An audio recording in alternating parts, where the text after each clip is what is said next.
messieurs, bonjour, merci d'écouter Radio Sénégal, il est 13h. Au micro, Rougiatouba, la technique Marie-Claire Sen, voici les titres. Le chef de l'État peut réduire son mandat, quelle que soit la décision du Conseil constitutionnel. C'est l'avis du constitutionnaliste Mamadou Aliou Diallo que vous entendrez. Ce soir, les Sénégalais seront édifiés. Le président fera une déclaration à 20h sur la radio et la télévision nationale. Le SAEMS, le QSEMS et le SAES des syndicats d'enseignants qui organisent une marche nationale jeudi. Le même jour, le syndicat des enseignants du supérieur va entamer 48 heures de grève pour exiger le respect des accords signés avec le gouvernement. L'année dernière, à Saint-Louis, 40 femmes sont mortes en couche, 800 nouveau-nés sont décédés. Une situation qui préoccupe les autorités médicales de la région. Elles ont décidé de travailler sur la multisectorialité pour lutter contre la mortalité maternelle et néonatale. À suivre dans ce journal, les sports avec Benoît Badiane et la revue de presse signée Elisabeth Agnès. Ce soir à 20h, le chef de l'État fera une déclaration sur la radio et la télévision nationale. Elle va porter sur le projet de révision constitutionnelle, un projet sur lequel le Conseil constitutionnel a donné son avis encore tenu secret. Les citoyens sénégalais seront édifiés ce soir sur la durée du mandat présidentiel, un sujet que le chef de l'État va certainement aborder. Le constitutionnaliste Mamadou Aliou Diallo estime que le président peut toujours réduire son mandat, quelle que soit la décision du Conseil constitutionnel.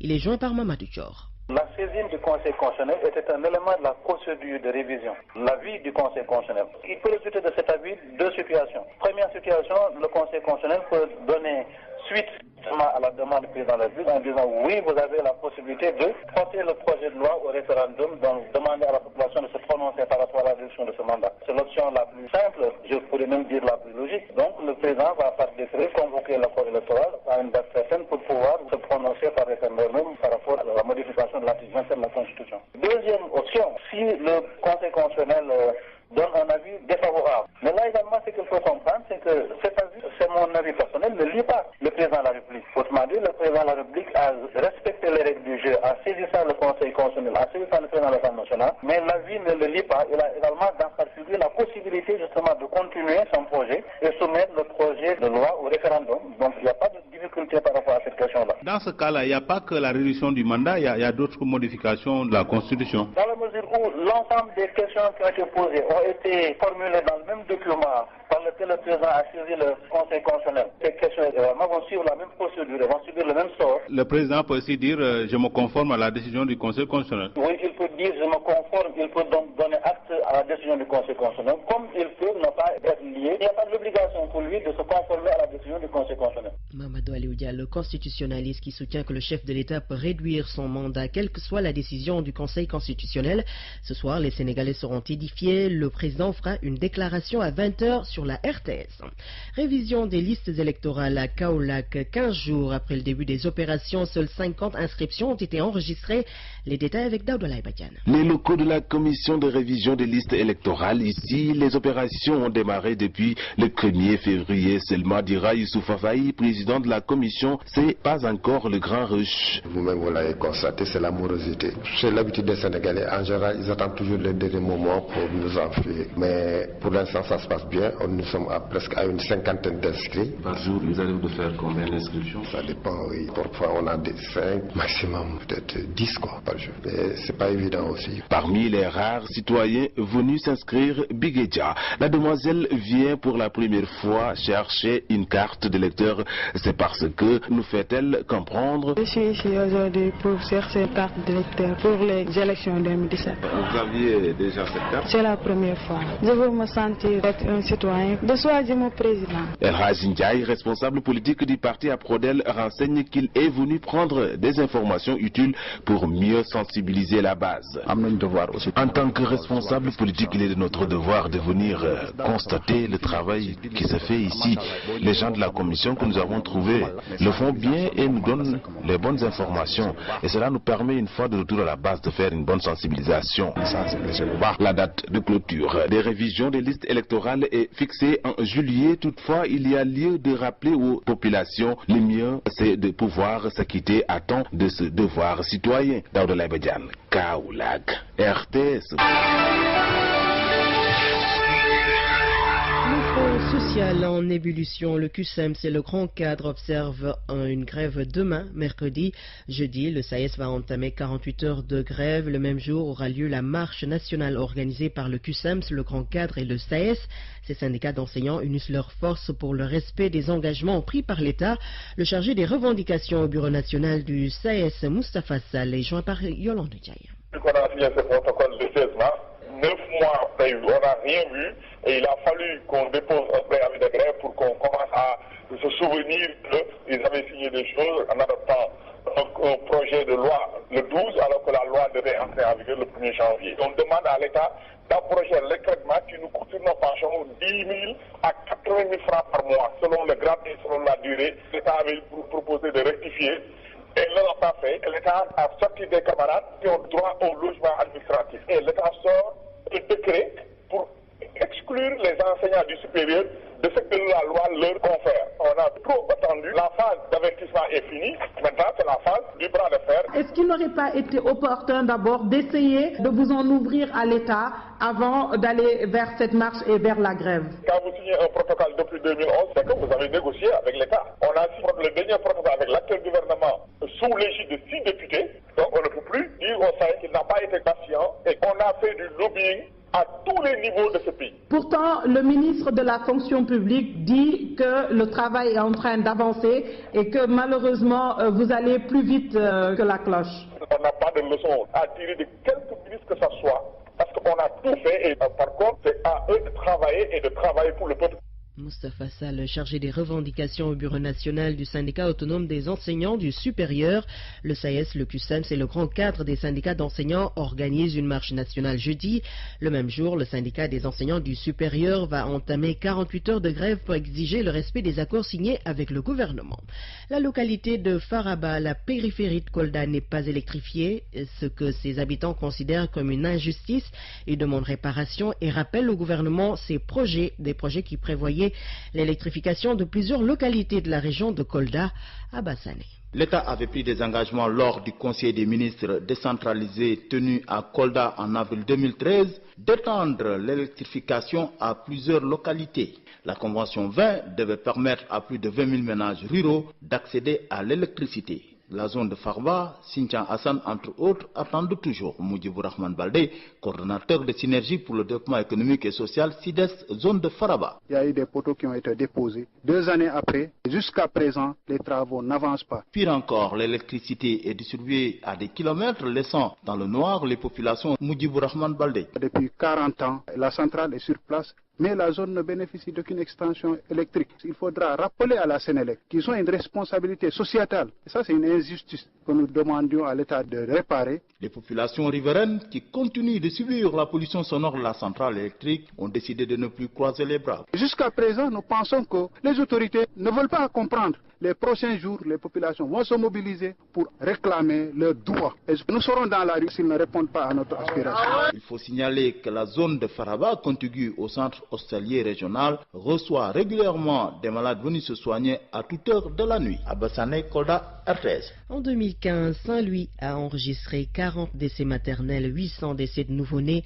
Situation préoccupante pour les autorités médicales qui travaillent sur la multisectorialité pour lutter contre la mortalité maternelle et néonatale.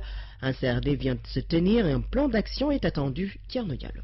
Mortalité maternelle et infantile, les données de la région font froid dans le dos. En 2015, 40 femmes ont perdu la vie lors de l'accouchement et on dénombre plus de 800 morts-nés. Pour le médecin-chef de région, plus de 90% de ces décès étaient évitables. Docteur Khalidou Conté. Évitable, pourquoi? Parce que si tout ce qui devait être fait a été fait, probablement la femme ou bien le nouveau-né ne devait pas mourir. L'évitabilité est souvent située au niveau des structures. C'est-à-dire qu'arriver à la structure, le délai de prise en charge peut être retardé. En dehors de ça, il y a des médicaments aussi qui peuvent être en rupture. Ou bien souvent c'est le sang, parce que la plupart des décès d'ailleurs sont liés au sang. Maintenant quelque part, la femme, elle arrive aussi dans un état où c'est vraiment retardé. L'accessibilité géographique pose problème. Les différents facteurs identifiés, les autorités sanitaires misent aujourd'hui sur la multisectorialité. Un plan d'action multisectoriel de lutte contre la mortalité maternelle et infantile est attendu. Dr Aïda Gadiaga Silla de la Direction de la santé de la reproduction protection et de la survie de l'enfant. On a senti qu'il y a encore des efforts à faire. Et les déterminants que les différentes évaluations ont montré mettent en exergue d'autres secteurs. Donc c'est le lieu vraiment de remercier tous les secteurs qui ont répondu à l'appel pour vraiment ensemble avoir un plan multisectoriel, régional de lutte contre la mortalité maternelle, néonatale et infantile. Malgré ces 5 districts, Saint-Louis est confronté à un certain nombre de problèmes. Un seul pédiatre pour toute la région, pas assez d'anesthésistes et où les consultations prénatales sont encore à 33%. Thierno Diallo, Saint-Louis, RTS. Saint-Louis où les médecins luttent contre la mortalité maternelle et néonatale. Pendant ce temps, des écervelets perturbent le sommeil des morts. Une affaire de profanation tombe secoue la localité de Sagataguet dans le département de Kébémer. 3 individus ont été arrêtés. Ils ont été surpris en fouissant des objets dans une tombe au cimetière de Tcholomfal.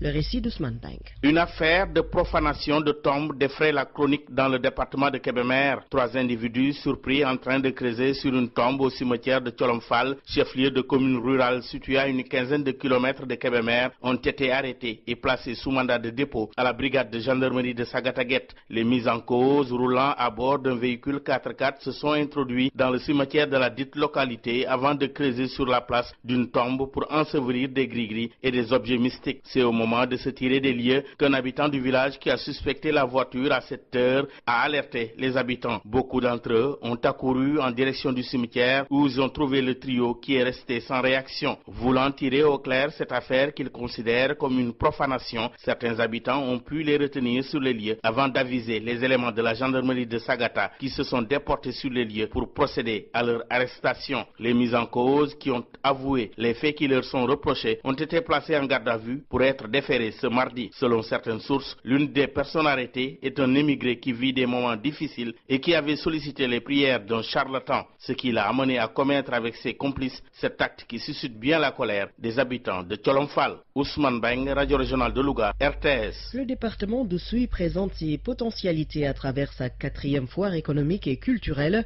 Les exposants ont jusqu'au 22 février pour convaincre ou séduire les visiteurs. Mariam Penda Diallo. C'est cette ambiance qui a accueilli la foire économique, culturelle et internationale du Kassa. Organisée pour la première fois dans la commune d'Oussouye, l'objectif visé par l'initiateur, c'est de booster l'économie locale tout en impliquant les populations. Edouard Lambal, maire d'Oussouye et initiateur de cette foire. On met l'accent surtout un sursaut local, c'est-à-dire permettre aux citoyens de comprendre que Oussouye, de par sa position stratégique, une commune carrefour, un département carrefour, peut abriter des événements de ce genre. Les commerçants venus pour la première fois à Oussouye ont été ébahis de l'accueil qui leur a été réservé par les autorités et les populations d'Oussouye. C'est la première fois que je viens aussi. Vraiment, j'apprécie très bien l'accueil de la population d'Oussouye et vraiment surtout la présence du roi aussi. Vraiment, ça m'a touché quoi. Grâce à cette manifestation dont nous sommes participants, donc si le roi fait une participation, ça nous touche. Cette première édition est parrainée par Sa Majesté le roi Sibilou Mbaye Diédhiou. Jusqu'ici, le département d'Oussouye ne bénéficie pas de lieu d'échange hebdomadaire. Ces initiatives ont le mérite de permettre au terroir de montrer ses potentialités et d'explorer les voies et moyens de les écouler. Ziguinchor, Mariam Penda Diallo. Radio Sénégal. Sur Radio Sénégal, il est 13h14. Le nouveau président du Parlement de la CEDEAO, le député Moustapha Cissé Lo, a de nombreux projets et compte renforcer les prérogatives du Parlement. Une session extraordinaire prévue le 28 mars sera consacrée à la question. Il va également œuvrer pour la circulation des personnes et des biens et contribuer à la lutte contre le terrorisme. Le nouveau président du Parlement de la CEDEAO, le député Moustapha Cissé Lo, appelle d'abord ses collègues au travail. J'ai convié tous les parlementaires au travail et de poursuivre l'œuvre gigantesque que mon prédécesseur avait entamée. Nous avons un chantier, le renforcement des prérogatives du Parlement. J'ai convoqué au mois de mars, le 28 précisément, une session extraordinaire et que ce sujet sera débattu. L'autre problème, c'est que depuis les États ont ratifié, signé la libre circulation des biens et des personnes dans dans notre espace communautaire, il reste toujours la mise en œuvre effective. Il y a des difficultés, il y a des entraves. Je vais constituer une commission qui fera les frontières, mener des enquêtes sur les blocages qui interviennent sur nos corridors. L'autre chantier extrêmement important est relatif à la violence au niveau de notre espace communautaire. Le djihadisme, le terrorisme et tous ces fléaux qui entravent la libre circulation des biens et des personnes. Donc en tant que parlementaire aussi, notre commission douane, libre circulation des biens et des personnes, va travailler pour trouver des solutions. Les problèmes sanitaires comme la maladie à virus Ebola aussi, qui sévissent dans la sous-région, doivent trouver des solutions définitives. Le député Moustapha Cissé, le nouveau président du Parlement de la CEDEAO. En Guinée, la capitale Conakry et d'autres localités ont des allures de ville morte au premier jour d'une grève générale illimitée. Les centrales syndicales exigent la baisse des prix du carburant et la satisfaction des revendications salariales. Les autorités burundaises ont décidé d'interdire la circulation des mototaxis au centre de Bujumbura après avoir fait le constat que ce sont ces mototaxis qui transportent souvent les criminels qui font exploser des grenades. Nous avons décidé d'interdire leur circulation à Bujumbura, a expliqué le maire de la capitale burundaise. L'épidémie de fièvre jaune qui sévit en Angola a déjà fait 51 morts sur 244 cas depuis le 30 décembre dernier selon le bilan des autorités sanitaires du pays. L'épicentre de l'épidémie se trouve dans la banlieue de Luanda. L'Organisation des Nations Unies enquête sur de nouvelles accusations d'abus et d'exploitation sexuelle portées à l'encontre de casques bleus en Centrafrique. Selon le porte-parole adjoint de l'ONU, l'organisation contacterait actuellement les pays des suspects avant de dévoiler leur identité. La police belge a annoncé l'arrestation de 10 personnels issus de nombreuses perquisitions dans plusieurs communes de Bruxelles. Ces interpellations ont eu lieu dans le cadre d'une enquête sur un réseau de recrutement pour l'organisation État islamique en Syrie.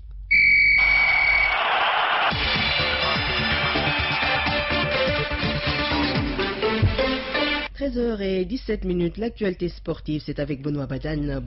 Bonjour. Bonjour, Guétouba. Le match au sommet de la reprise du championnat national de football professionnel oppose cet après-midi Linguère-Hambourg-Petite-Côte. Tout à fait, match prévu au stade Mohamed de Saint-Louis comptant pour la 12e journée de la Ligue 1. La Linguère de Saint-Louis, première équipe relégable, est en quête de victoire face à Hambourg-Petite-Côte, dauphine du Casasport leader. Coup d'envoi du match 17h à Dakar. Les deux autres matchs avancés se disputent à Demba Diop. À 16h, Olympique de Ngor 7e reçoit Niambour de Louga 4e. À 18h30, l'Union sportive de Ouakam 8e accueille Niary Tally 11e. Suite demain mercredi en Ligue 2, le championnat reprend aussi cet après-midi. Au programme de la 12e journée à Amadou Barry, 15h AS Pikine et Tix, et à 17h Dakar Sacré-Cœur reçoit Asfa. Suite demain mercredi. Lamine Sané est réintégré dans l'effectif professionnel de Bordeaux. Le défenseur international sénégalais avait été mis à pied par le club jeudi dernier suite à une bagarre avec un coéquipier dans les vestiaires. Lamine a présenté ses excuses aujourd'hui à l'ensemble du club et à ses supporters, ont annoncé les Girondins de Bordeaux via un communiqué. Et puis cette bonne nouvelle pour les Marocains, Hervé Renard est le nouvel entraîneur des Lions de l'Atlas du Maroc. Le technicien français officiellement nommé aujourd'hui a été présenté ce matin. Il remplace à ce poste Badou Zaki. Hervé Renard, vainqueur de la CAN 2012 avec la Zambie et de la CAN 2015 avec la Côte d'Ivoire, devra qualifier le Maroc pour la CAN 2017 et le Mondial 2018. PSG affronte Chelsea ce soir en 8e de finale de la Ligue européenne des champions de football. C'est l'attraction des rencontres prévues ce soir. Les deux formations se retrouvent encore une fois à ce stade de la compétition. Nous retrouvons Abidjalou. Cette affiche va rappeler des souvenirs aux supporters. Il y a 2 ans, l'équipe londonienne avait éliminé le Paris Saint-Germain en quart de finale à l'issue d'une confrontation très disputée, remportée sur le fil par Chelsea, tandis que l'an passé, le Paris Saint-Germain avait pris sa revanche en éliminant l'équipe de José Mourinho en 8e de finale, déjà grâce à un match retour héroïque. Pour le Paris Saint-Germain, ce 8e de finale face à Chelsea sera l'occasion de rejoindre les quarts de finale de la Ligue des Champions pour la 4e année consécutive. En 2014, 2014, c'est Chelsea donc qui avait brisé le rêve des Parisiens grâce à un but de Dembaba dans les derniers instants du match retour. En 2013 et 2015, l'équipe parisienne avait subi la loi du FC Barcelone, même si l'exploit était proche lors de la première confrontation sous l'ère Carlo Ancelotti. À l'époque, les Parisiens avaient en effet tenu face au Barcelone en obtenant 2 matchs nuls, 2 buts partout au match aller et 1 but partout au match retour. Le club catalan se qualifiait au bénéfice du plus grand nombre de buts inscrits à l'extérieur. Pendant une vingtaine de minutes au match retour, le Paris Saint-Germain avait même été virtuellement qualifié. Une chose est sûre du côté du Paris Saint-Germain, Marco Verratti, qui a renouvelé son contrat avec le club de la capitale ce lundi jusqu'en 2020, fera partie du groupe qui affrontera Chelsea. Mais la question que l'on se pose reste à quel moment du match. Une autre certitude du côté du Paris Saint-Germain, l'international ivoirien Serge Aurier ne prendra pas part à ce match après des propos injurieux tenus à l'égard de son coach. Laurent Blanc l'a tout simplement écarté du groupe qui fera face à Chelsea. Abidjallo, merci. Il faut signaler que l'autre rencontre donc des huitièmes de finale aller de la Ligue européenne des champions oppose le Benfica Lisbonne au Zénith Saint-Pétersbourg. Le coup d'envoi des 2 rencontres est prévu à partir de 19h45. D'autres rencontres sont prévues demain mercredi. Adama Biaye est le nouveau président de la Ligue régionale de basketball de Sédhiou. Il a été élu ce week-end lors de l'Assemblée générale consécutive en présence de Goram Mbaye, président de la commission des ligues de la Fédération sénégalaise de basket, Malamine Camara. L'Assemblée générale constitutive de la Ligue régionale de basketball a porté ce week-end à la tête de l'institution sportive de la Balle Orange, Adama Biaye. Celui-ci a rempli de doléances le panier qu'il destine à l'État et à la Fédération sénégalaise de basket. Le basket est à 0 à Sédhiou. Nous venons d'installer une ligue où nous demandons aux autorités et à la fédération de nous doter des infrastructures pour pouvoir nous épanouir et pouvoir faire développer le basket dans la région. Actuellement, dans la région, il n'y a pas un terrain digne de son nom. Nous venons d'organiser un tournoi de petite catégorie qui se nomme le tournoi de la paix. Nous avons invité les équipes de la sous-région de Ziguinchor, Bignona et Samine. Nous voulons aussi qu'on nous appuie beaucoup de ce côté-là pour pouvoir faire un tournoi qui sera pour la région et pour que la petite catégorie de la région puisse bénéficier d'un tournoi pour le développement de ce sport. Seuls les délégués des départements de Sédhiou et de Goudomp ont participé à cette assemblée générale. On a déploré l'absence du département de Bunkiling, mais surtout celle des filles dans le bureau, alors que pour Goram Mbaye, président de la commission des ligues, certaines filles qu'il avait vues la veille à l'entraînement, si elles étaient bien suivies, peuvent être des internationales comme les Kankou Koulibaly, Martin Ndiaye, etc. Leur absence du bureau ne devait pas être. De Sédhiou Bantankouroto, Malamine Camara pour Radio Sénégal. Malamine Camara, merci. Justement, la Fédération sénégalaise de basketball compte travailler avec l'État pour trouver des partenaires dans le cadre de réalisation d'infrastructures à Sédhiou. Annonce faite par le président de la commission des ligues de la Fédération qui présidait l'Assemblée générale constitutive de la Ligue régionale de Sédhiou. Goram Mbaye s'en explique au micro de Malamine Camara. La fédération peut aider l'État par le biais du partenariat sur le plan international. On est en partenariat avec la fédération française, avec la fédération espagnole et on va aller en partenariat au Qatar. C'est des relais possibles, mais le gros du problème, les infrastructures, comme vous le savez, c'est du domaine de l'État. Mais la fédération peut accompagner l'État en leur cherchant des opportunités dans le cadre de la coopération sur le plan international. Et je lance un appel aux autorités locales de s'investir pour réfectionner, réhabiliter les infrastructures existantes. Et ça ne demande pas beaucoup d'argent. Voilà, c'était Goram Mbaye, le président de la commission des ligues de la Fédération sénégalaise de basketball qui revenait sur l'élection du nouveau président de la Ligue régionale de basketball de Sédhiou. C'est tout pour les sports. Rougué Touba. Merci Benoît Bagan. À présent, la revue de presse est avec Elisabeth Agnassar. L'information est à la une de presque tous les journaux ce matin.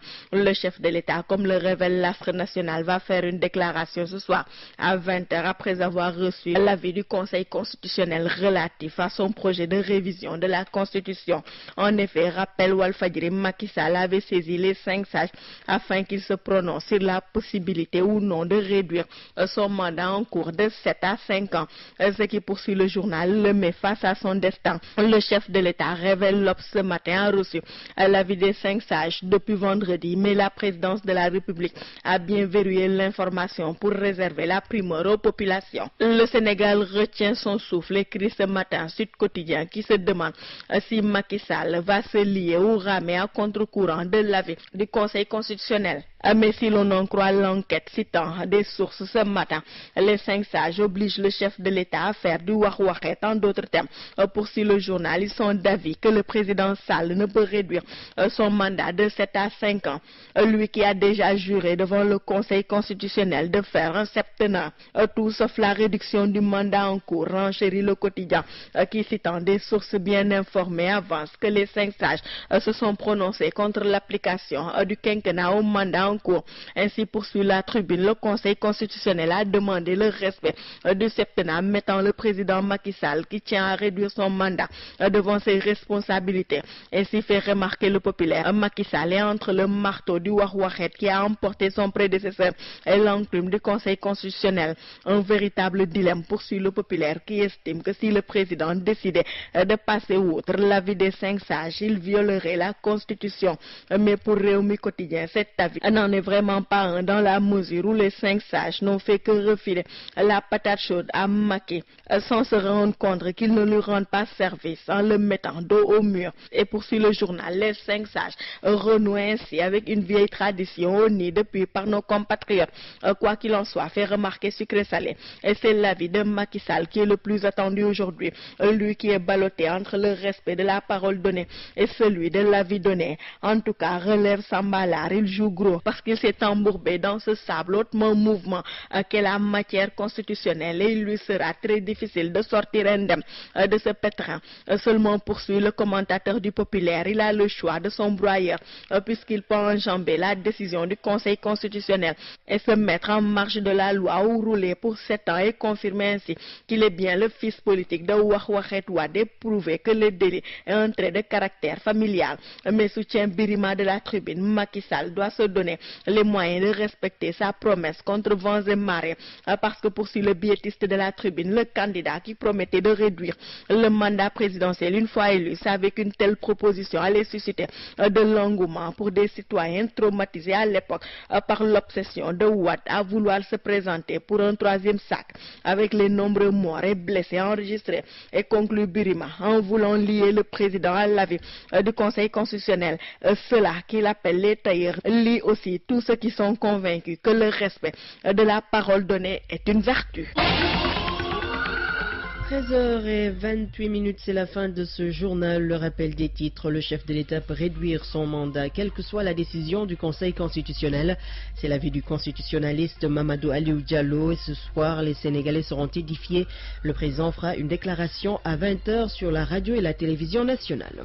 Le SAES, le QSAM, c'est le grand cadre des syndicats d'enseignants, organise une marche nationale jeudi. Le même jour, le syndicat des enseignants du supérieur va entamer 48 heures de grève pour exiger le respect des accords signés avec le gouvernement. L'année dernière à Saint-Louis, 40 femmes sont mortes en couche, 800 nouveau-nés sont décédés. Une situation qui préoccupe les autorités médicales de la région. Elles ont décidé de travailler sur la multisectorialité pour lutter contre la mortalité maternelle et néonatale. Merci à l'équipe de ce 13h, à la réalisation Papa Malik Ndao et Momar Khadafi Djarate, à la technique Marie-Claire Sen et Ousmane Ba, à l'Indoy Eto Sedem. Mesdames et messieurs, merci de votre attention.